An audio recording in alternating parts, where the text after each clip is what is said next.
We're in the middle of a series, at the end of the series actually, called Wilderness Deception on the Life of Moses. We have been working through this this is lesson 26, so it's been a very, very long time. So we're going to talk today, but I need 15 minutes of your time before we actually even start. There's a couple things we need to talk about. For those of you that watch us online, you have the freedom to click that forward 15 minutes to the lesson, because the lesson will start in about 15 minutes. For those of you that are here, you don't get that luxury. You actually have to hear this. How's that? So what I want to talk about to you is something that happened last week at the David Wood event. And I want you to know right off the bat that I'm not pointing fingers at anyone. I don't know who this person is that did this. I don't want to know who it is. So if it's you, please don't even come up and say, hey, that was me. I really don't want to know that. It's just something that happened that literally I was so upset about it on Wednesday and I cried about it on Thursday and cried about it on Friday. And I was like, we're a women's Bible study and I expect us to be the most loving people ever. So with that being said, I think what this might need is an apology from me. So that might be where this will end up today. So anyway, last week, David Wood was here, and honestly, the feedback that I got from him is that he was literally probably one of the best speakers we've ever had. I loved him. I think I loved his voice the most. So I heard people say like when we have guest speakers, I'm always worried about time, and I'm always worried about, are they going to go overtime and do all those things? But him, it was one of those speakers that I was like, I could sit here and listen to him for about 5 hours. So that's how the general consensus of everybody. What you do not know is, when we bring in guest speakers like that, the amount of time and money that it costs. So when we invite a guest speaker, we have to pay for their airfare, we have to pay for their hotels, we have to pay for their meals, we have all of these things that we have to pay for. When I asked David to come, he said, that's fine. I'll pay for my own airline ticket and I'll pay for my own hotel. And we've never, ever had a guest speaker ever say that. So what you don't know about that is that he flew from New York all the way here so that he could share his story with us. What you also probably don't know is that he has 4 boys at home. His wife is pregnant with her 5th. He has 2 severely handicapped boys that are at home with them.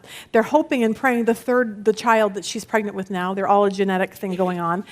They have to be hooked up to machines. So for him to come all the way from New York to do this for us and share his story was a huge, huge feat for him. When we bring in these speakers, and I don't think people really understand, and this is not what today's about, but just so you get an idea, when we bring in speakers, last week cost the ministry about $3,500. That's not even paying for his airline ticket or anything. And that's just what it cost us, and our donations were like $700 last week. Okay, so I'm not saying that for any reason except to point something out to you, is that we do not do these events so that we can make money on them. We never do. There's never been one guest speaker that we've ever made a dime on. So I just want you to know that. And some people will say, well, you need to save the money and just not even do it. And the reason why we do these is because truth matters. It just does. And we have to know about other religions and what they believe and what they stand for so that we can talk to them and share Jesus with them. And we can know, like Jehovah's Witnesses, so we can understand what they believe, so we have something that we can say back to them. I want you to know that these series are really important. We had, when Lynn Wilder was here, there was a girl that had watched our original Lynn Wilder series when we had Lynn in the first time. She walked away from the Mormon church and gave her life to Jesus, all because of one of our series here. Here's an email that I just got last week from someone. She says this: your series, Wilderness Deception, helped me through my heart-shattering, soul-destroying breakup with my fiancé at the end of last year. I honestly don't think I would be here today if it wasn't for your app and the Wilderness Deception series. I live in South Africa and wanted you to know that your Bible study sessions are touching the lives of people halfway across the world. So what I want you to know is that anything we do, whether it's a guest speaker or whatever, these Bible studies are touching people all over the world. It's not literally just for us. That's our heart. So I want to talk about 2 really quick points, and then I'll tell you what happened. I didn't know whether to talk about this because I don't know if this person is in the room. And only they will know it. I won't. They're the only ones that will. I don't know if it was a guest. I don't know if it was just someone that showed up last week. I don't know who it was. But here's what I want to tell you. Here's our first screen, is that words hurt. And Proverbs 15:4 says this: "A soothing tongue speaking words that build up and encourage is a tree of life. But a pervasive tongue speaking words that overwhelm and depress crushes the spirit." So, here's what I want to say to the person who wrote this on a question card last week, is that I probably need to apologize to all of you. Here is what happened last week. We're getting ready for the question and answer. People were coming up and handing us all of our question cards, okay? Most of them handed to me. Some of them handed to David. He would just hand them over to me, whatever. It was no big deal. We're getting ready to start, and if you don't know how difficult it is, I want you to know that I met David an hour before we started. I've never spoken to him before. So I'm sitting here trying to figure out what questions to answer, what not, trying to pay attention to what he's doing, and this question comes across. Talking to David, "You spend too much time talking about yourself and gory details. Get to the point. Islam." Now, I'm sitting here reading this, and all I can think about in my mind is, I hope that he did not read that, because that would be devastating to me, the fact that someone would write something like that and hand it to him. So my only hope is that he didn't read it, but what broke my heart was that the minute we got off the stage, I looked at him and I said, "David, you were awesome. Like, I can't even tell you." And this is what he said. Apparently, somebody didn't like the fact that I shared my story and that they think I talk too much about myself. And it shattered me, because I'm thinking, he'll never, ever go to a women's Bible study again. And like I say, this, for the majority of the room, it has nothing to do with you guys. But here's what I want you to know, and this is the next screen here.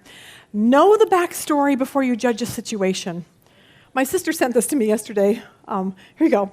"If you're going to argue loudly on your phone in public, please put it on speaker, because I need to hear both sides of the story." I thought that was great.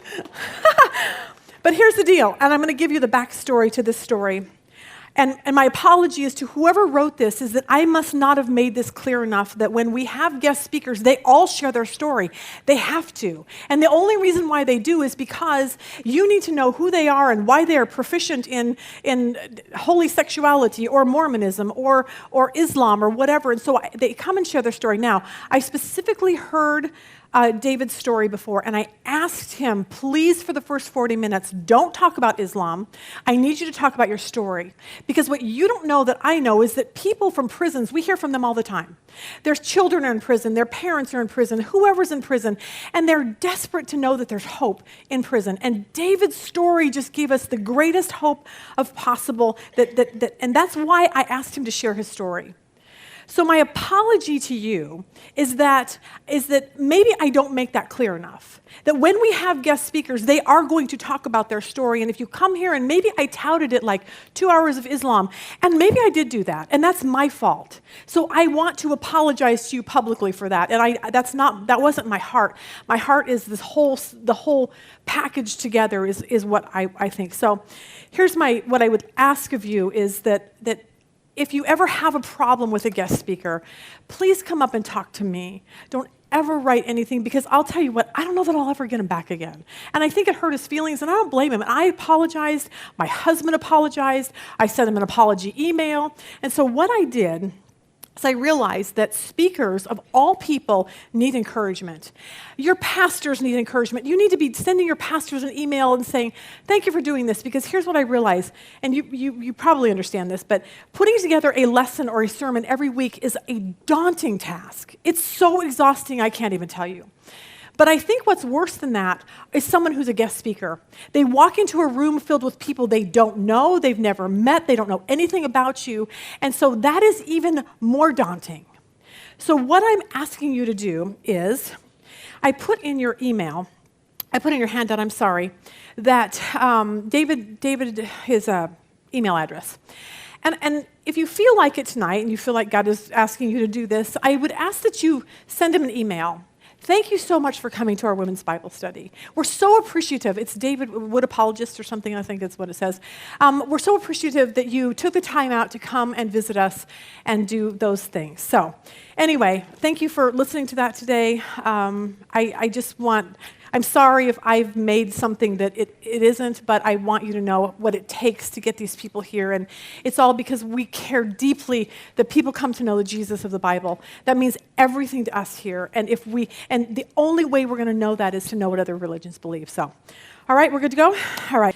The Israelites right now, where they are, they just got out of Egypt. They've been slaves for 430 years. God sent this amazing plague after plague after plague so that the Israelites could know that God is this awesome, powerful, big God that could take care of them. And so all of this was going on. Moses goes in, gets them out, and they're free. They literally are free for the first time in most of these people's lives. And think about this, the God of the universe leading them by a cloud by day and by fire by night, leading them. He led them. He was with them the entire time. His presence was there. He would protect them. That was what the plan was. The problem is that that's a very exciting thing that would happen. The problem is that they forgot. And I think you and I forget too. I think that we get excited when things go well for us, and then we fall apart when things go bad for us. We had these two signs up here, and I had kind of an issue with them this morning. So we have a grateful sign, and we have a grumbling sign. So everything was fine until we got to the grumbling part, and I realized I kept these signs outside. So I got some water, and I put water on it, and it just made them even worse. Some of you can't see these. So they were supposed to sit up here, but I know some of you have OCD really bad, and the grumbling sign with all the little issues on it was going to stress you out. So we got some Windex and put it on there. Don't ever do that. It ruined the whole thing. So anyway, these were our signs for this morning. And we're either going to learn to be grateful or we're going to always be a grumbler. That's kind of where we're going today. Because that's what we're going to learn from the Israelites at what they were doing. I realized that I spend most of my time in the grumbling zone. I was shocked when I did this lesson. I thought, you know what? I spend more time grumbling than I think I am grateful. And we said, well, what do you have to grumble about? Well, here's a short little video that I think depicts the United States of America and what we do. So I pay $5 for a 2-hour movie and then realize that my flight is only 90 minutes long. I mean, come on! Tired. I think I slept too much. Honey, the fridge is full. Babe, my coffee mug is too tall for the Keurig. What am I supposed to do with my leftover chicken fajitas? I'm hungry, but I'm not like hungry. I'm not hungry. I'm not hungry. I'm not hungry. I don't even know if I'm hungry. It's 11 o'clock and I don't know whether to eat breakfast or lunch. I think I'm hungry. I hate watching Blu-rays on this TV. It looks too real. I'm not even hungry. My phone is 4G, but we don't have 4G coverage where we live, so it's the worst. This is the worst. No! Oh! I clicked restart instead of shut down. I have to wait for it to start back up again so I can shut it down. I hate it. I'm like too healthy. I never get to use any of my sick days. Closet full of clothes, nothing to wear. My white noise machine broke last night, and I didn't get any sleep. There's nothing to watch. There is nothing to watch. The bottom of my foot has been itching all day, but it tickles when I scratch it. I didn't finish brushing my teeth this morning. My battery died halfway through. I hate that. My hair smells like Starbucks. My hand smells like Starbucks. My iPad smells like Starbucks. That's the worst.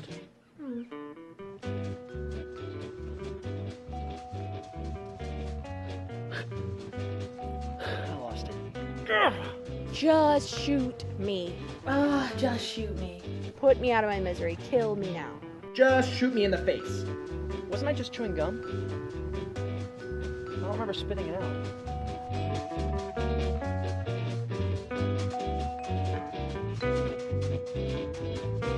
This blanket doesn't have any sleeves. Okay, welcome to the United States of America. Okay, that is us. So what I want to show you today is what the Israelites did when they were they went from excitement. Here's why they should have been excited. This is ocean water, in case you don't know that. It's actually Gatorade, but we're going to pretend. Okay, I don't know if you can see this, but this is what just happened. This section is the Israelites. They literally just walk through the oceans right here. This is God. He's parted the sea, so the water's up this way. The Israelites are running from the Egyptians because they are trying to come after them and get them and bring them back to Egypt, but God is protecting them. He just parted the Red Sea. So now they're out. They're running really fast. And God does this. I don't know if I'm going to spill this, so we're going to see. God does this. The Egyptians are right there before they get onto land. Here's what God does to them. Whoops, I knew that was going to happen. Here you go. All of a sudden, the water comes back over, and there you go. Everyone drowns. Horses, you got to get over there, sorry. There you go. So, my whole point is that this is a big deal.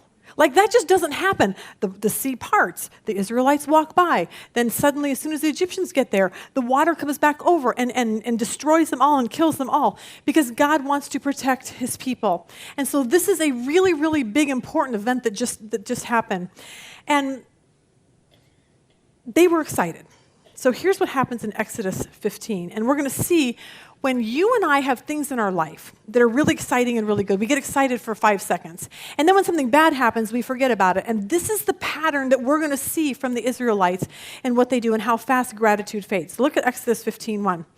Then Moses and the Israelites sang this song to the Lord. I will sing to the Lord, for he is highly exalted. The horse and its rider he has hurled into the sea. The Lord is a warrior. The Lord is his name. Pharaoh's chariots and his army he has hurled into the sea. The best of Pharaoh's army officers are drowned in the Red Sea. The deep waters have covered them. They sank to the depths like a stone. By the blast of your nostrils, the water piled up. The surging waters stood firm like a wall. The deep waters congealed in the heart of the sea.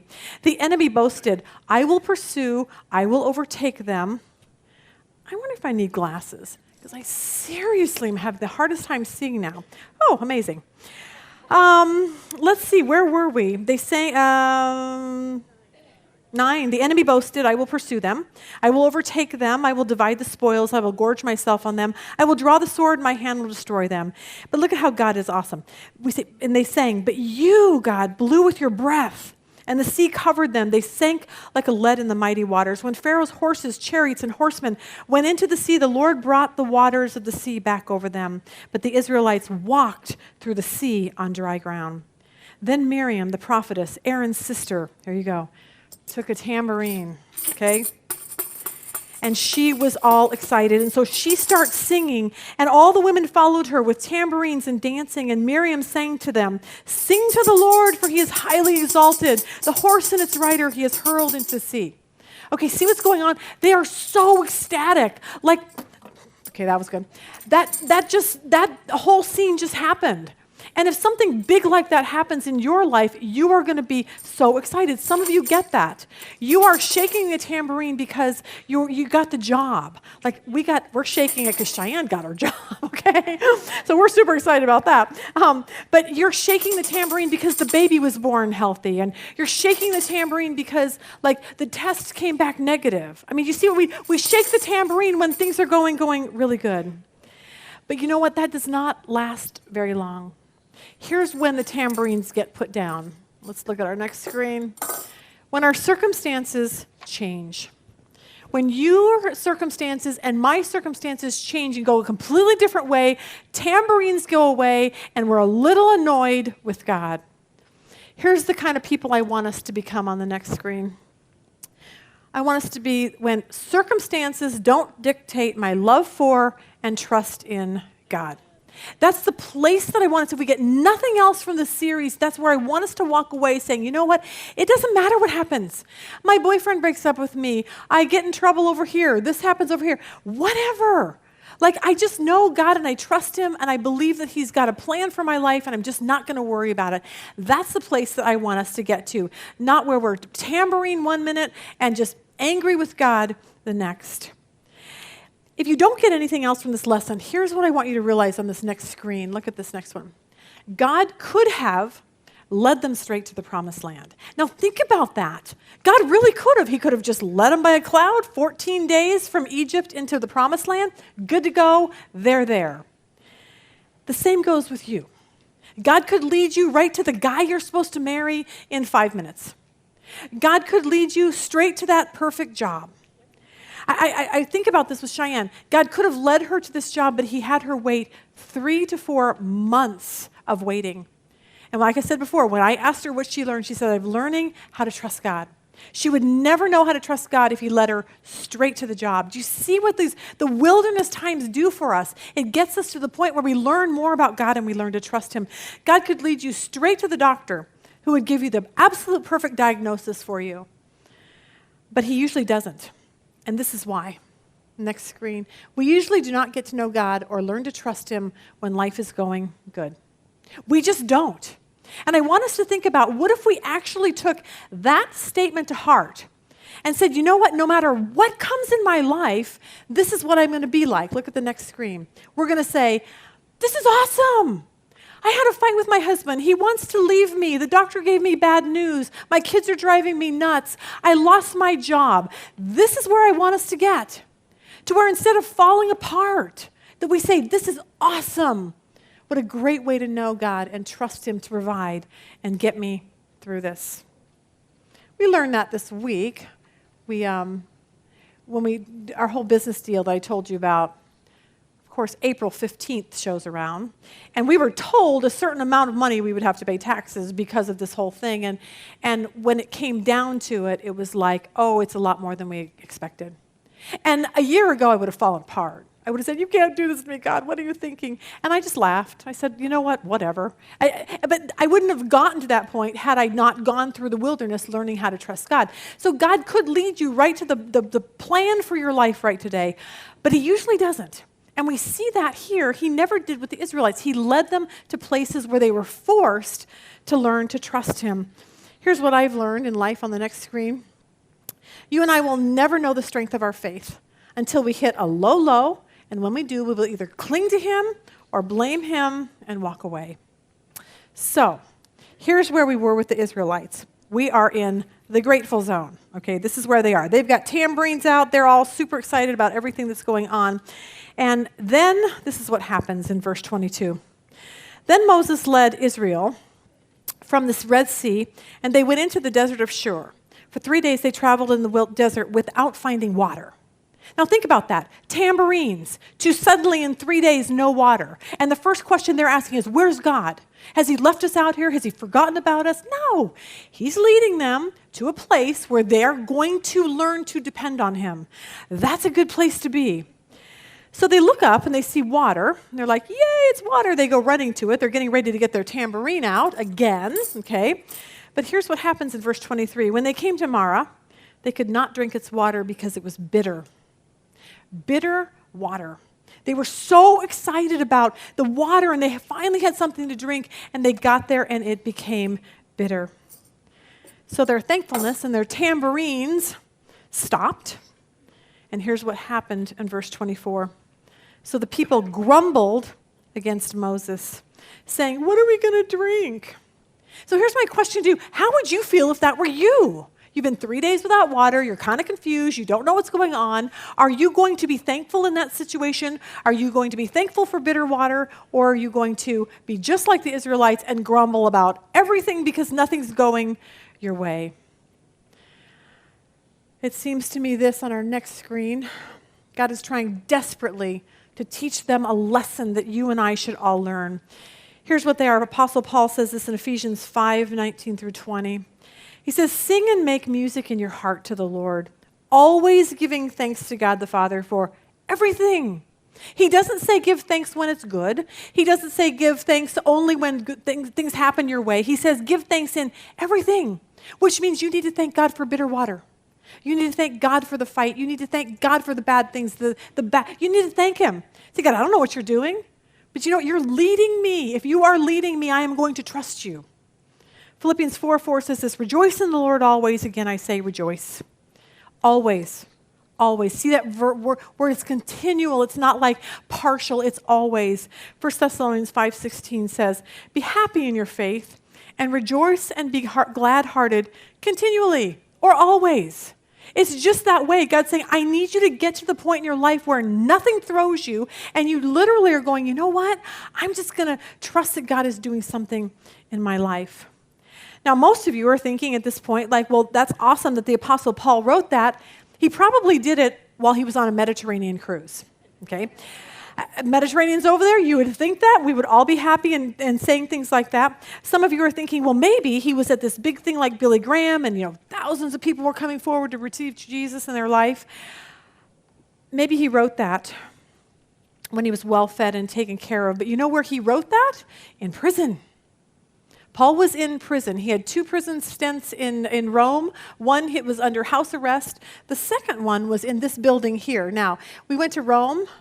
And this is actually the prison that the Apostle Paul was in, minus all the goofy gold, whatever that stuff is. I'm assuming minus that flooring too, but if you go there, you have to walk down some stairs. It's dark, it's smelly, everything about it is disgusting. I'm assuming that little thing at the left is probably where he had to go to the bathroom all the time. So you can imagine, and this right here, when the whole world is going on and everyone else is doing fine, he's stuck in a prison. And here's his words, rejoice always. That's what he wants us to be able to get to, and that is what he's trying to get the whiny little Israelites to do also. Here's what this is a little thing about Paul. I'm going to see if I can. The next footsteps, this would be about Paul in prison. In the corridor, he knew might be those of the guards taking him away to his execution. His only bed was the hard, cold stone floor of the dank, cramped prison cell. Not an hour passed when he was free from the constant irritation of the chains and of the pain of iron manacles cutting into his wrists and legs. Separated from friends, unjustly accused, brutally treated. If ever a person had a right to complain, it was this man, languishing, almost forgotten in harsh Roman prison. But instead of complaints, his lips rang with words of praise and thanksgiving. And see, that is where God wants the Israelites, and that's where he wants you and I, because here's the next screen. Anyone can sing when things are great, but how many sing when things aren't going that great? So we see what Moses is doing, and this is what we're supposed to do when bitter water comes into our life. Verse 25 says, then Moses cried out to the Lord. He didn't get mad. He didn't throw a temper tantrum. He didn't go take drugs. He didn't start drinking. He didn't go do any of those things. He turned and did what we're supposed to do, is call out to the Lord. Here's what he's saying in this next thing. Focus on God and not on your problem. That's what Moses said. Turn around when something bad happens. Turn your focus upward and not inward into the situation. And then here's what the Lord did. And the Lord showed him a piece of wood. He turned to the Lord, and then the Lord showed him what to do about this bitter water, what to do about this situation. And the Lord showed him a piece of wood. He threw it into the water, and the water became sweet. There the Lord made a decree and a law for them, and there he tested them. Can I just say this? Sometimes bitter water, the things that you don't want to happen in your life, they're actually happening, that aren't going your way, are tests from God that is going to show you and I what is really honestly in our heart. Deuteronomy 8:2 says this, remember how the Lord your God led you all the way in the desert these 40 years. Remember, God is leading them in the desert. We have to remember that. We keep thinking that God doesn't lead us in bad places. Well, you know what? I kind of think he does. The reason why is to humble you and to test you to know what was in your heart, whether or not you would keep his commands. I was talking to Rob the other day, and I realized that our lives have changed so much over the last couple of years with just everything in our life is just completely different today than it was 2 years ago. I will tell you that I spent a lot of time grumbling and not much singing. That's really been my life for the last 2 years. But then he asked me something the other day about something that was going on in our future, and he said, what do you think about this? And I started laughing. And I said, you know what's funny? I don't care. Like, I really don't. I'm at a point in my life that I'm like, God, I'll just go wherever you want me to go. You want us to move? We'll move. You want us to stay? We'll stay. You want us to do this? I don't even care anymore. I really don't. Because here is what I know on the next screen, is that no matter where he leads, he will always take care of me. He just will. I can't even explain how, but suddenly that gave me comfort. But here's what you need to know. The attitude that I have today did not come from everything just going great. The attitude that I have today came from going through a lot of bitter water over the last couple years, and honestly, I was mad at God the majority of the time. So that's the lesson I learned. So I want to talk really quick today about how God sees our grumbling, because I'm going to tell you, I was very, very convicted of this message. This is me grumbling. After seeing those videos in Africa, I'm just like, oh, for the love, what's my problem? This is what I can grumble about. The gas station.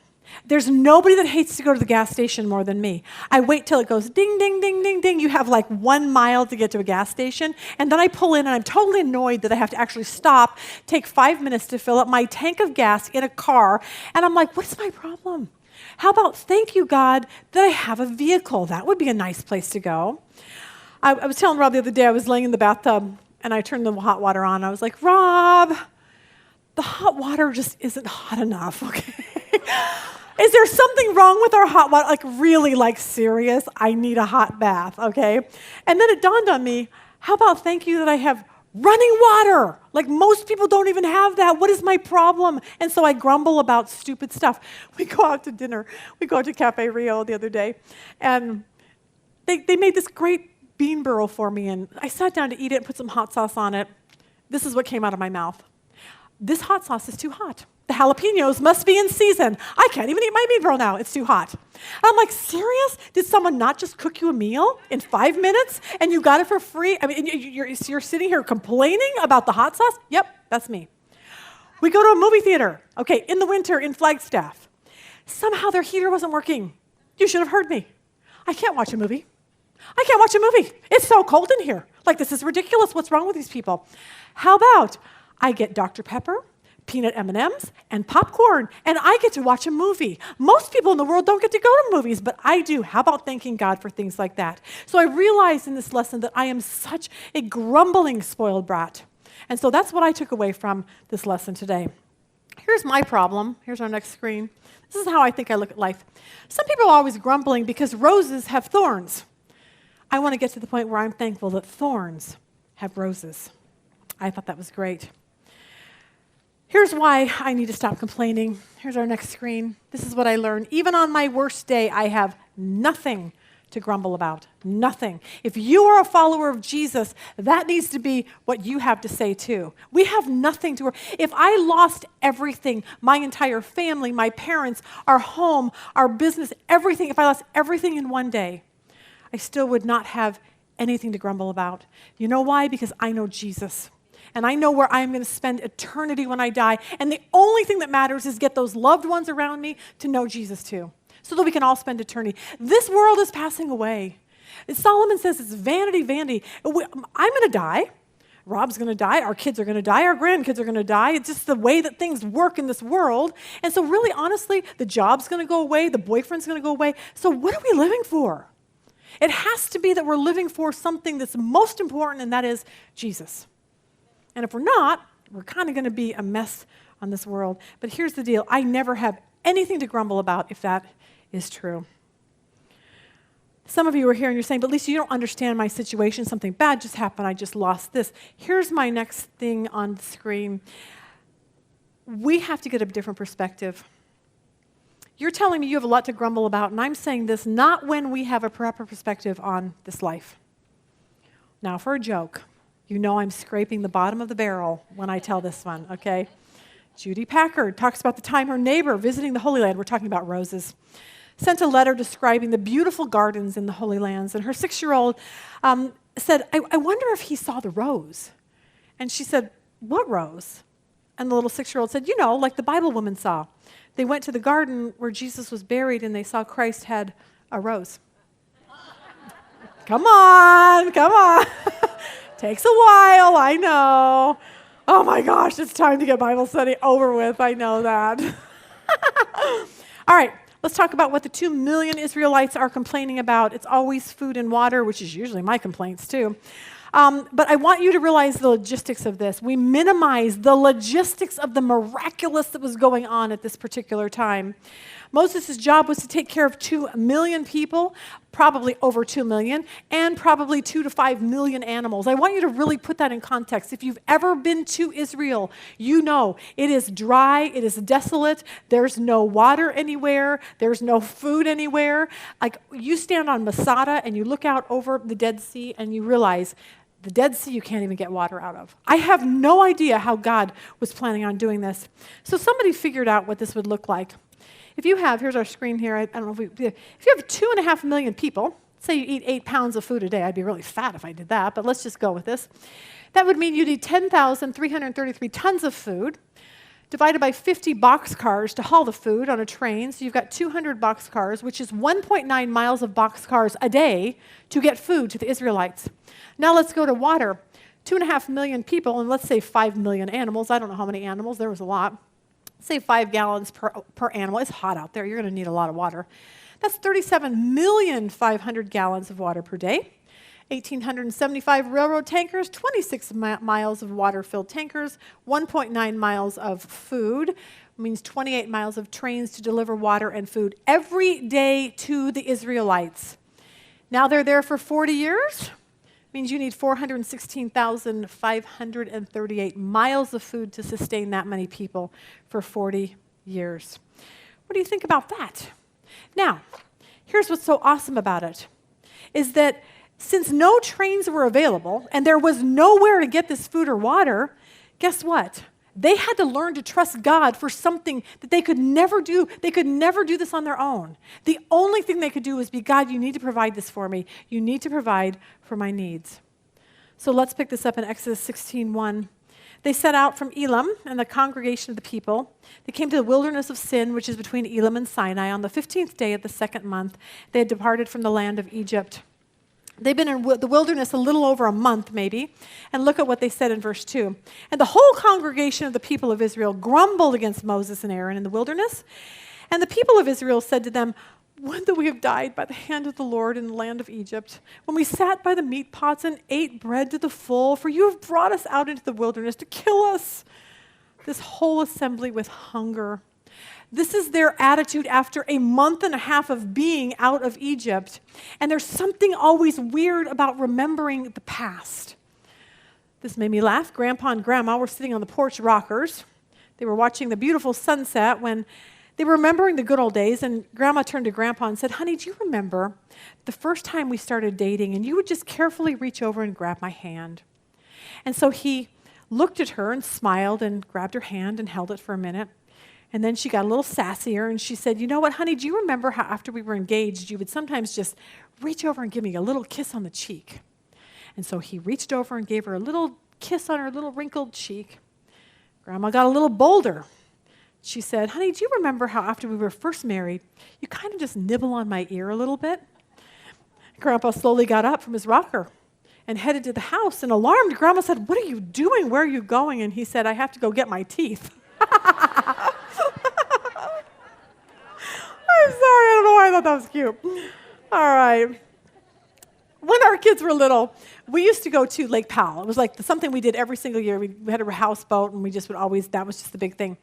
Nowadays, the kids remember that. They're always like, I just want to go back to Lake Powell was the greatest time of our life. Like, that's their memory. We always think the past has these really, really great memories.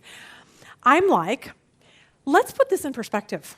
Okay, do you not remember going to the grocery store and then hauling all the groceries uphill with a cart? No one remembers that.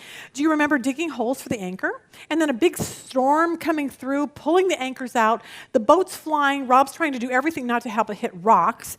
Do you not remember cleaning dishes in the lake water? Okay, that's disgusting. Okay, but yep, that's what we did. Do you not remember that? Here's my worst one. Do you not remember taking a bath in cold water? Okay, I don't know how everyone forgets this, but no, it really kind of honestly wasn't that fun. So we tend to think of the past just a little better. Some of you are here and you're like, I just miss my ex-husband. And you're like, do you not remember he had the affair, he was on drugs and he beat you? Like, do you not remember those things? But he was just so good to me. No, he wasn't.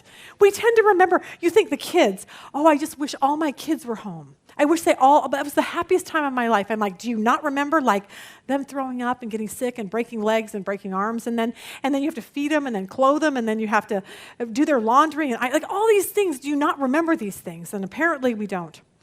We have some people that say, I wish I could go back to high school. That was the best time. Okay, yeah, here's my high school picture. Ready for this? There you go. I'm not going back, okay? I'm like, wow. Although I wore scarves probably when scarves weren't even in style, okay? But yeah, I'm not going back there. Anyway, you can take that down right now. But for the Israelites, their memories were really, really like, that's what they kept thinking. They were like, oh, but don't you remember when we were in Israel? And don't you remember? All they could think about was food. Did they forget that they were beaten and put to work and all these horrible things happened to them and they had a short lifespan? Nope, I guess not. We grumble when our lives turn out different than we think it should. This is the funniest joke I may have ever told. There was a farmer who had a very complaining wife. All she did was complain from morning till night. The only time he got relief was when he actually went out with his donkey and hung out in the field. So one day he was plowing and his wife brought him lunch. And he put the donkey right by the wife while they were sitting there. And she starts to complain. And the donkey got mad and kicked her, killed her. Okay. At the funeral, the pastor noticed something, and he kept watching. All these women would go up to the husband, and he'd shake his head yes, and all the men would come up, and he'd shake his head no, and he couldn't figure out why. So afterwards, he went up to him, and he said, what was that all about? And he said, well, the women would come up to me, and they'd say, your wife was so nice, and he said, nod my head. She was always so kind to us. Yes, she was very nice. He said, the men would come up, and I'd have to shake my head no, because they would say this. They knew that my donkey killed my wife, and they all wanted to know if my donkey was for sale. I thought that was so funny. I don't know why. I think I'm even getting sick jokes are funny to me now. All right, here you go. After the whining and how God used to, how it was like God, how they remembered it used to be. Here's the great thing about God. Thank for me, too, that God is so gracious and patient to me. Here's what God says he's going to do for the people. Verse 4 says, then the Lord said to Moses, behold, I'm going to rain bread from heaven. Do you know what this is? Angel food cake. Okay? Look at what Psalm 78:25 says. Men ate angels' food. And he sent them. So I was going to take this and then just like say, here, this is what they're going to do. Every morning, I'm going to have to pick this up. That's the problem. I actually bought this because it's sugar-free. I didn't know there was sugar-free stuff. That's actually really good. So anyway, I'm doing that to show you that this is what God did every single morning. This is how he fed. Maybe it was angel's food cake. I don't know. That's why they call it that, maybe. But here's the deal. God tells them how to get their food. Keeps going. And the people shall go out and gather a day's portion every day that I might feed or test them, whether they'll walk in my law or not. In other words, he was going to give them food every single day. God is going to take care of you every single day. He's not going to give you a week's worth of food. He's not going to give you a month's worth of food. He's literally going to take care of you day by day. That's why Jesus said, give us this day our daily bread. That's what God, he wants us to know, or he wants to know that we're going to trust him with those things. Verse 6, it says, so Moses and Aaron said to all the people, at evening you shall go out, you shall know that it was the Lord who brought you out of the land of Egypt. And in the morning you shall see the glory of the Lord, because he has heard your grumbling against the Lord. For what are we that you grumble against us? Now when I read that, it never occurred to me that God hears our grumbling. I don't know why. I know he hears everything, but it was put right in front of me that every time I grumble, God hears. And that so shocked me, and I was like, oh my gosh, God, I need to stop this. Because that's a bad habit that I've gotten into. Here's why we grumble. We grumble because we have to pay taxes. But I want you to look at the other side of that. If you pay taxes, that means you have a job. Most people don't. A lot of people don't. You say, the clothes I fit, the clothes, they're just too tight. And we complain about that. That just means you have enough food to eat. How about the lawn needs mowing and the windows need cleaning and the gutters need fixing? Well, guess what that means? Instead of whining about that, it means you have a home. We grumble because the spot at the mall is way out there and there's no parking places. Instead of saying, God, thank you that I have 2 legs that actually can walk and make it all the way to the mall. We grumble because we have huge heating bills, but we forget that we're warm in the wintertime. We forget that the lady behind me at church sings off key. We grumble about that. I just can't stand to sit by her because she can't sing on key. How about it just means that we can hear? The piles of laundry and ironing just means that we have loved ones nearby. The alarm that goes off in the morning that everyone hates, that we just slam it when we hit the button, the snooze button, it just means that you're alive. See how that goes? It's just like we've got to change our attitudes. We have to stop complaining and grumbling about everything in our life and stop and say, you know what? I'm not going to grumble about that anymore. I'm going to look at the other side and say, God, thank you so much. Philippians 2 says this, do all things without grumbling or disputing. All things without grumbling, that you may be blameless and innocent, children of God without blemish in the midst of a crooked and twisted generation. Look at this, among whom you shine as lights in the world. Think about this for a second. You go to your friends and you tell them you're a follower of Jesus and you say, I just know God is in control, and you say all these things, and then you grumble. And then you're never happy in front of them, and you're like, you know what? I'm just tired of being single, and I'm tired of being sick, and I'm tired of my kids, and I'm tired of my husband, I'm tired of everything. And they're looking at you, and can I tell you what just happened? Your light just got blown out. Because they want to hear from you something different, like, you know what? I know I'm sick, but God is so good, and I know He's going to use that. And yeah, my husband and kids are driving me nuts, but you know what? I love them and I'm so thankful for them. Like, we need to be the ones that have different stories than what everybody else is telling us. We want to be able to say God's timing is not right, and that's why I haven't found that guy yet. Here's what our next thing is here. If we really believe what we say about God, then it needs to come out in our speech. Our speech cannot be grumbling all the time. Now, we literally have 4 minutes, and I have to get one last point in here. Look at verse 8. Moses said, when the Lord gives you in the evening meat to eat, and in the morning bread to the full, because the Lord has heard your grumbling, that you grumble against Him. What are we? Your grumbling is not against us, but against the Lord. When you and I grumble, ultimately it says, God, here's the deal. You're just not taking care of me the way I think that you should. Look at verse 31. Now the house of Israel called its name manna. That was our angel food. It was like coriander seed, white, and the taste of it was like wafers made with honey. I want you to imagine every morning you walking out of your tent, and there it is, filled with angel's food all over, and all you had to do is go get it for the day. You did not have to go to the store and buy it. It wasn't kale or broccoli or something disgusting like that, okay? It was sweet and happy, and angel's food cake is how I see it. You didn't have to go to the store and put up this will work for food sign. You don't have to go unload a train or go to Costco and unload all those heavy things. You didn't even have to kill a cow and barbecue it. You didn't have to do any of those things. You just had to walk outside. You didn't even have to go to the grocery store. I have to tell you what happened the other day. This is not in the lesson. I got to hurry. Rob always does our grocery shopping just because he's the only one that really eats at the house. And so he gets what he likes to get. And so the other day we walked to the store and he goes, I need some rice. Can you run and go grab the rice and I'll go get his broccoli, kale, whatever gross stuff he has. So I'm trying to remember where the broccoli is. It's fries, and they change it around all the time. So I'm looking up and it says like ethnic food. Okay? So it says Italian, Mexican, Asian. So I'm wandering down the aisle and he goes, what are you doing? And I said, well, I'm pretty sure the rice is in the Asian section. And he goes, you're joking. And I'm like, no, I'm really not. He goes, how about next aisle over, it says rice and beans. But that's me going to the grocery store. That's why I would not be good at it at all. But here's what I came to realize about this whole grumbling thing, is that here's our next screen here. You'll have to fast forward, Melody. There you go. We get tired of God providing for our needs. Instead, we start thinking of how God is not providing for our wants. Think about that. All they wanted, their needs were manna. Their wants were meat. And finally, one day, God said, I'm sick and tired of your grumbling. Look at Numbers 11. And the people grumbled and deplored their hardships. I laugh at that. Look what it says, which was evil in the ears of the Lord. God was so angry at these people, he said, his anger was kindled, the fire of the Lord burned among them and devoured them in the outlying parts. Their grumbling so upset God that he killed people in the outer parts of this land. And they were going blah, blah, blah, blah, blah, we're miserable and all that. But finally they grumbled enough about meat. They wanted meat. So look at verse 18.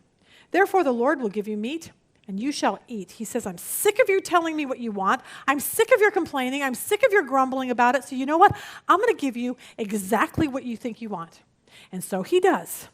And look what it says, for a whole month until verse 20, until you're satiated and vomited up violently, and it comes out of your nostrils and is disgusting to you because you have rejected and despised the Lord who is among you and have wept before him saying, why did we come out of Egypt? These people are just enough to drive me nuts. But then I started thinking, I think I'm just the exact same way. So here's what I want to end with. You need to be very, very, very careful what you're complaining about. For those of you that are like, I just want a boyfriend, I just want to get married, I just want that. You know what? Someday you're going to complain so much that God's going to bring someone in your life that is not who he wants because you're not going to wait for him. You're going to get married. It will be the worst thing you ever do, and you will want to vomit that guy right out of your life, and it will be too late, okay? You want that job so bad, and you're just like, I want that job, and I want that job. And it's that one particular job, and God keeps closing the doors, and it doesn't really matter, and you still want it anyway. And finally, God says, fine, I'm giving you the job, and it will be the worst thing that will ever happen to you. See what happens when we stop, and we stop complaining, and we say, God, I just want what you want instead of what I think I want. Here's how I want to end today. We need to be satisfied with the manna that God gives us. We need to be satisfied with the needs that we have, not even so much with everything that we want. Because like we said, someday God may give it to you, and it will be the worst thing that ever happened to you. We have to stop complaining. I think it hurts God's feelings. As a parent, when we hear our kids talking and they mention something about their childhood that maybe is a little negative, like, oh, I wish mom and dad would have done this, it destroys us. We did everything for these kids. We sent them to school, and we fed them, and we clothed them, and took them to the doctors. And for them to say anything negative, you're like, where would that come from? That hurts our feelings. Imagine how God feels when we complain about the things, especially in the United States of America. We have everything. That video and those pictures of Africa should wake us all up to say, God, thank you for everything that you've given us. We need to learn to be grateful for the good and the bad. We've got to remember that because God always has a purpose for not giving us what we think we need at the exact moment. Father, thank you so much for today. Thank you for these women who show up every week. God, I pray that you would help us to get this. I know it was such a tough lesson for me because I realize I'm a grumbler and I don't want to be that way. God, I pray that as we walk out of here today, we'll start looking at everything in a right perspective and a positive perspective, saying, God, thank you for the blessings that you have given us. And how can we love you and thank you and use tambourines to say we're so grateful for all you've done for us. We pray for that in Jesus' name. Amen. You have to be reading your Bible. I can't tell you. I always say this. I don't know how it changes us. It just does. The sickness, the tragedy, the death, the hit on drugs, the whatever. God wants to use, well, where did God come from? And if he created us, who created him? And how is that we tend to look at every battle and every problem in this natural realm. Like what I see, but see, we don't get it here. Because we think Jesus asking him in our life just means, I get to go to heaven.